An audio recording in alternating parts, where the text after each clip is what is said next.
Pues son las 11:13 de la mañana de este miércoles 28 de septiembre. Y ya nos acercamos pues a charlar con las gentes de CAI Center.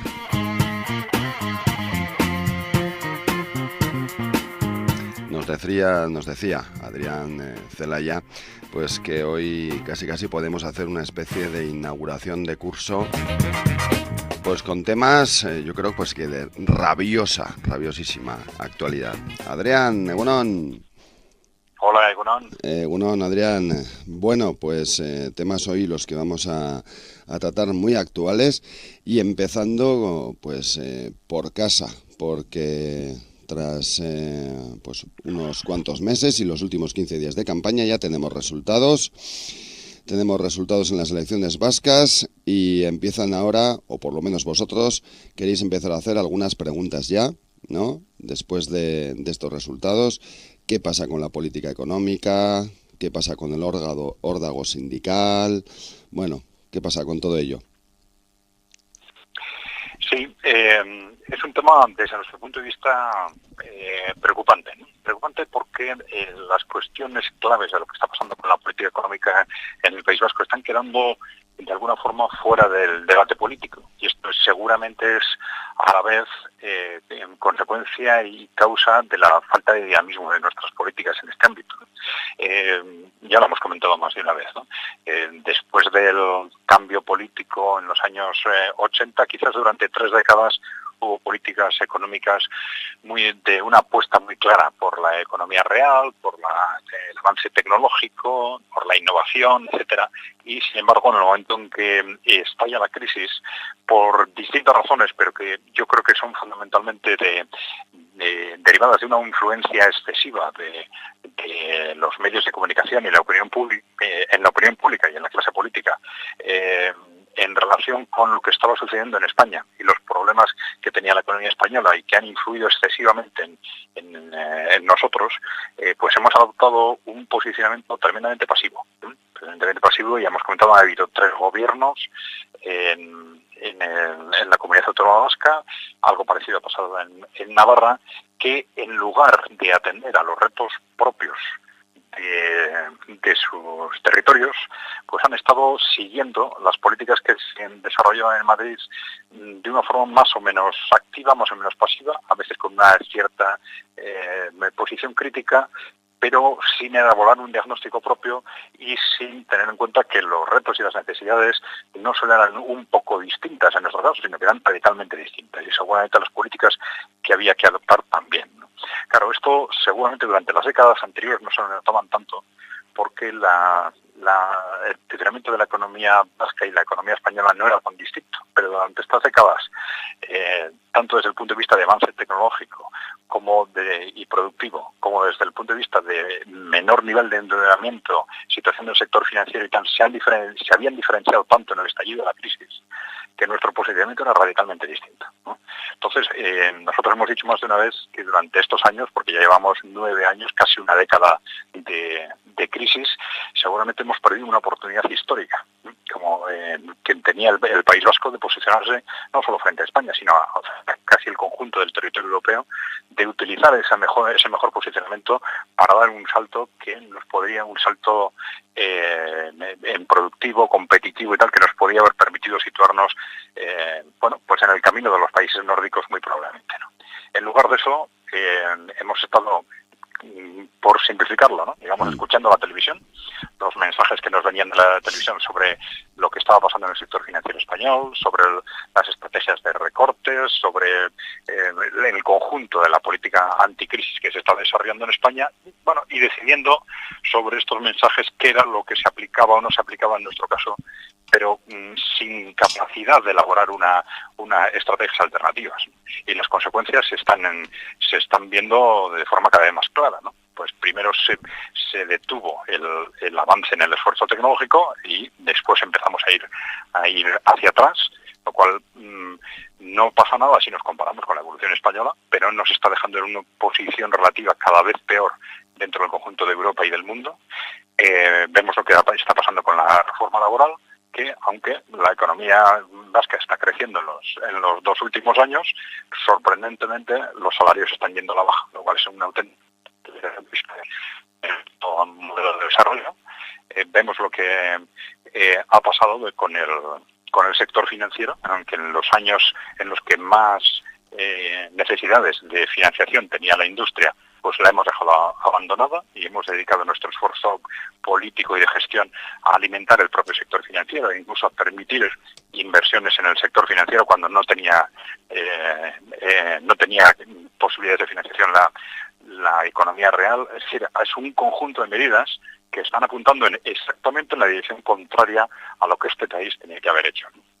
Bueno, y esto está sucediendo en parte por esta, digamos, seguramente falta de cuestionamiento, falta de capacidad de análisis propio, pero está sucediendo también por una falta, digamos, de capacidad del conjunto de la clase política vasca, ¿no? Porque han sido, ya hemos dicho, los 3 gobiernos que han estado en el poder durante estos años, en el caso de la Comunidad Autónoma Vasca, 2 en el caso de Navarra, pero ha sido, claro, esto no se hubiera mantenido durante tanto tiempo si hubiera habido otra dinámica desde la oposición, ¿no?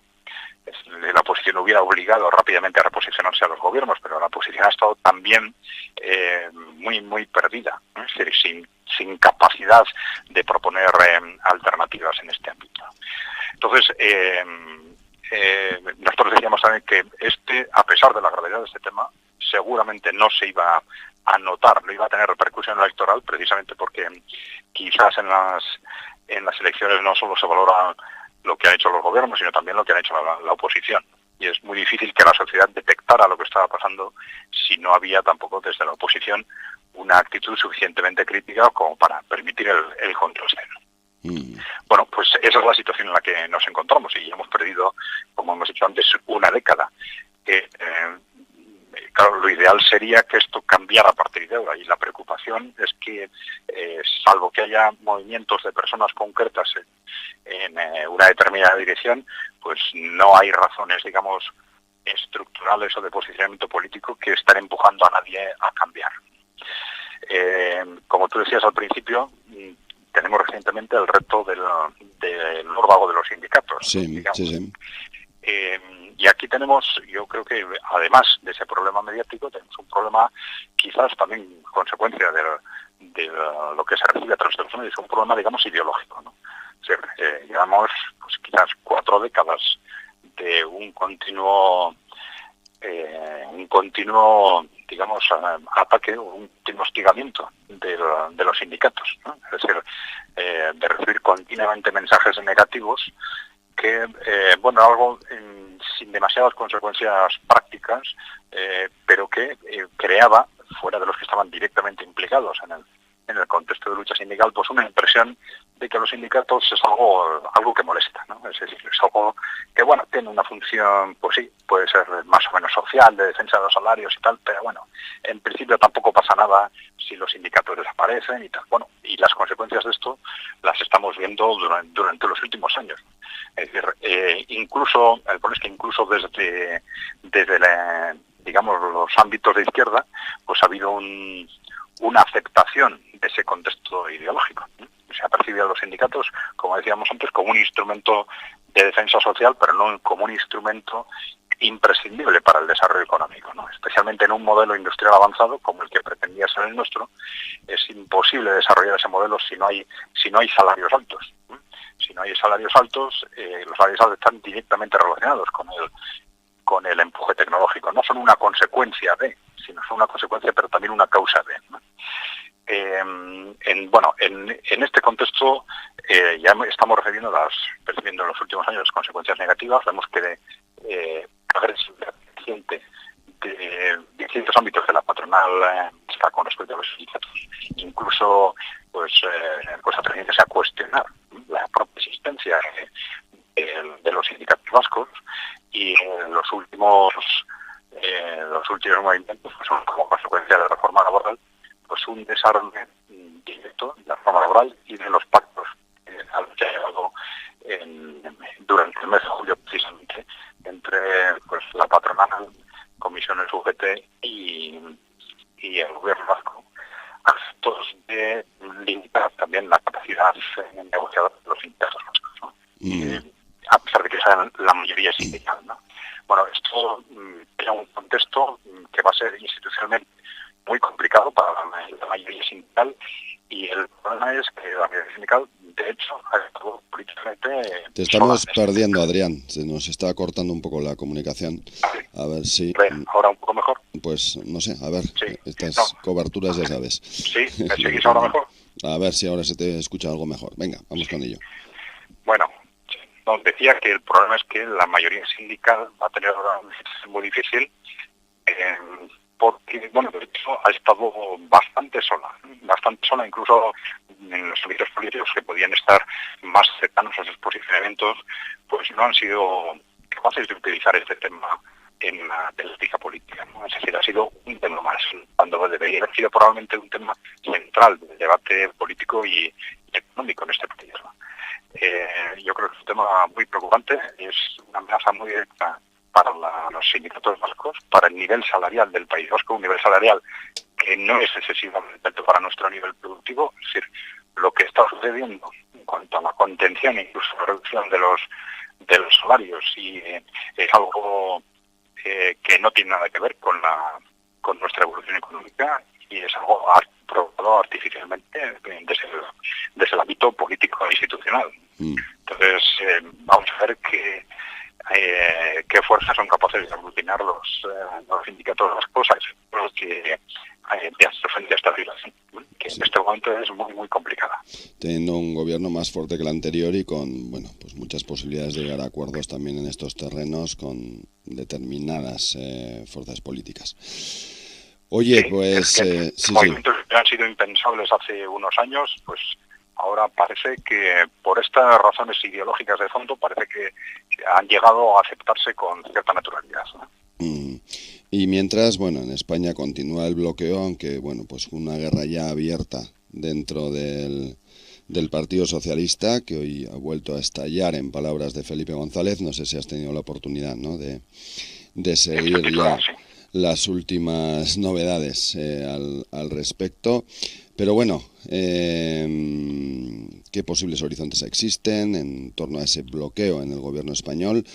Hay que recordar también, ¿no?, y lo estábamos diciendo un poco en el terreno económico, ¿no?, que Europa ya ha avisado, ¿no?, al próximo gobierno español de los recortes que tiene que hacer en la próxima legislatura, y no ya tanto la próxima legislatura, sino como el mismo año que viene. El déficit público parece que sigue descontrolado.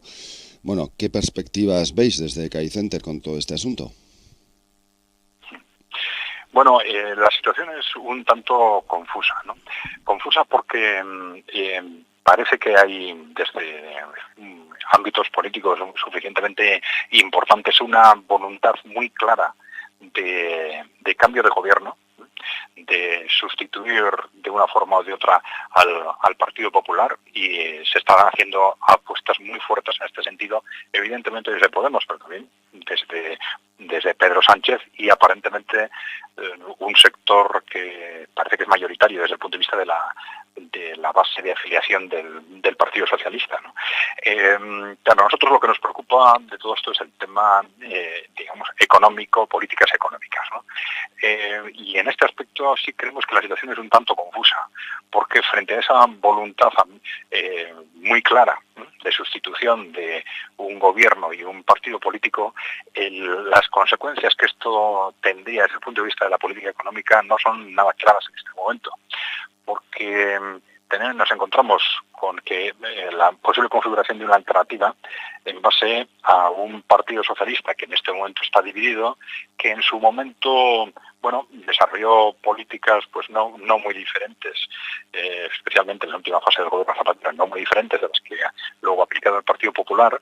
Y por otro lado nos encontramos con un Podemos con una situación bastante confusa en este ámbito, en el sentido de que, y esto ya lo hemos comentado, en el momento en que surge Podemos, durante el primer año aproximadamente, Podemos en buena parte se apoyó, es decir, esta expansión de Podemos se apoyó en planteamientos de política económica. Es decir, bueno, partiendo de la reacción frente a la crisis de lo que fue el 15M, etcétera, los planteamientos de Podemos de que, bueno, solucionar esto hay que hacer frente al problema de la deuda, hablo de reestructuración de la deuda y cuestionar el concepto de la eurozona, etcétera. Cierto, sí. Pero un año después, de pronto todo esto desapareció, ¿no? Desapareció digamos, del debate público, ¿no? Por parte del propio Podemos, ¿no?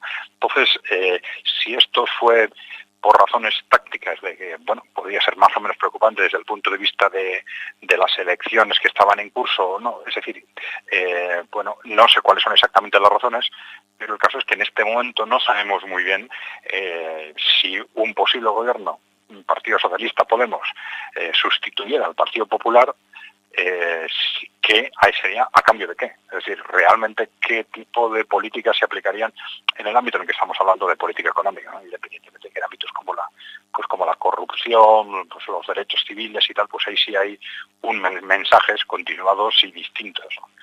Pero no queda nada claro si realmente estamos hablando de una alternativa clara, digamos, desde el punto de vista económico o de políticas socioeconómicas.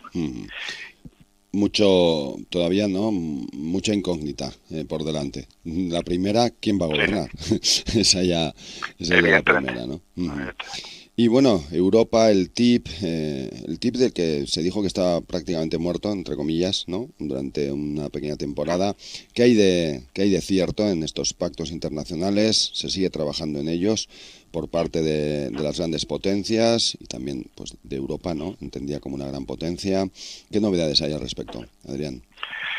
Bueno, vamos a ver, efectivamente se sigue trabajando en ellos porque, claro, son temas que tienen una importancia geoestratégica tal que, bueno, digamos, no es fácil que se descabalguen de sus objetivos las fuerzas que están moviendo este tipo de iniciativas. Recordemos que no era un tema, como ya lo hemos comentado en vuestro programa más de una vez, lo que late detrás de proyectos como el PIB no son temas de política económica realmente, no son temas que persiguen realmente impulsar el comercio. En todo caso, lo que pretenden es exactamente lo contrario.